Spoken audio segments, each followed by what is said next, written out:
I ultimately cost my greedy half-brothers over 150,000 pounds and possibly their parents' marriage. And it all started when they threatened to sue me over money they were never entitled to in the first place. When I was just 3 years old, my grandparents passed away, leaving behind a savings account in my name. The instructions were simple: I could access it when I turned 21. By that time, the account held just over 300,000 pounds. My grandparents had also left me a letter expressing their wish for me to share the money fairly with any other Smith-Jones children, meaning any full siblings I might have. They trusted my judgment to assess the situation and decide what was fair. I never had any full siblings, but I do have 2 half-brothers, Mark and Leo, who are my dad and stepmom's kids. Because of the very specific wording my grandparents used, I was under no legal obligation to give Mark or Leo a single penny. But they were my brothers, and the money came from our shared grandparents. So, I decided the fairest thing to do was to give each of us an equal 100,000 pound share. My plan was that when Leo, the youngest, turned 21, we could split whatever interest had accumulated. When I turned 21, I took my dad's advice and decided to use my share to buy a house. I found a place I adored, but it was 130,000 pounds, and I couldn't get a mortgage for the difference. Dad suggested I just borrow the extra 30K from the main account. I figured I could easily pay it back before my brothers came of age. So I did it and started making repayments immediately. Fast forward a few years. Mark just turned 21. Due to my loan, the account, which should have been at 208K, was at 195K. I still owed 13,000 pounds.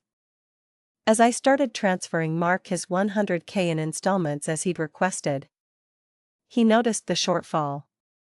I explained the situation transparently, telling him I was on track to repay it all before Leo turned 21 in 2 years. That's when everything imploded. Mark told Leo, and together they confronted me. They didn't see it as a loan I was repaying. They accused me of stealing from them. They demanded I pay back the 13K immediately, plus an extra 3K for the interest they felt they had lost. Their deadline? I had less than 6 months to come up with 16,000 pounds.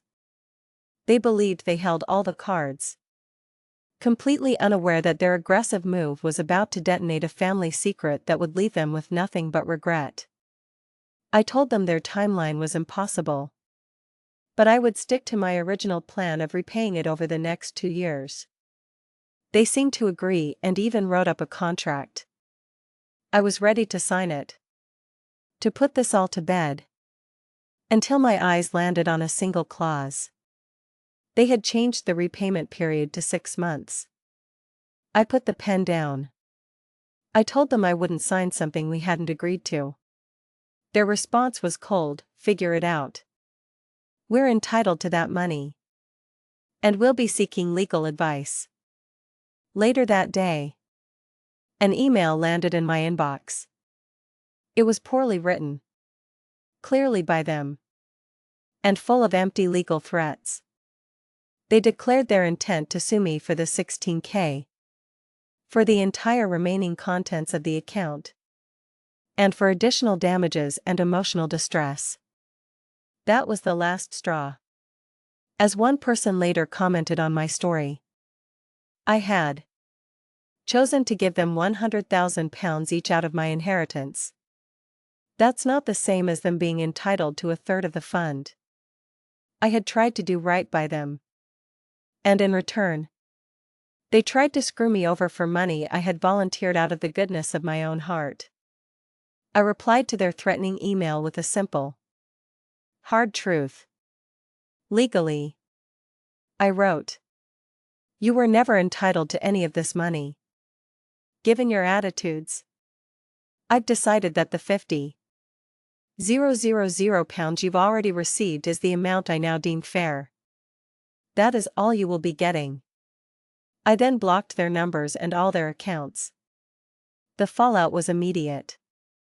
They launched a smear campaign on social media, twisting the story to paint me as a thief stealing their inheritance. A flood of messages from extended family members came pouring in, harassing me. But then, amidst the hate, a message from a Caleb Smith appeared. He said he was 27 and claimed to be my half-brother. I had never heard of him, but he sent photos of himself as a child with our dad, our grandparents, and even me. Caleb then dropped the other bombshell. He had his own savings account, set up by our grandparents, containing 150,000 pounds. He showed me a letter from them, explaining this money was to be shared fairly among our dad's illegitimate children. Caleb also told me we have another half-sibling, an 18-year-old sister named Maya. He'd only found me because our dad had shared Mark and Leo's post that had me tagged. It all clicked into place. My wise grandparents had known about my father's affairs and created 2 separate funds to prevent exactly this kind of drama.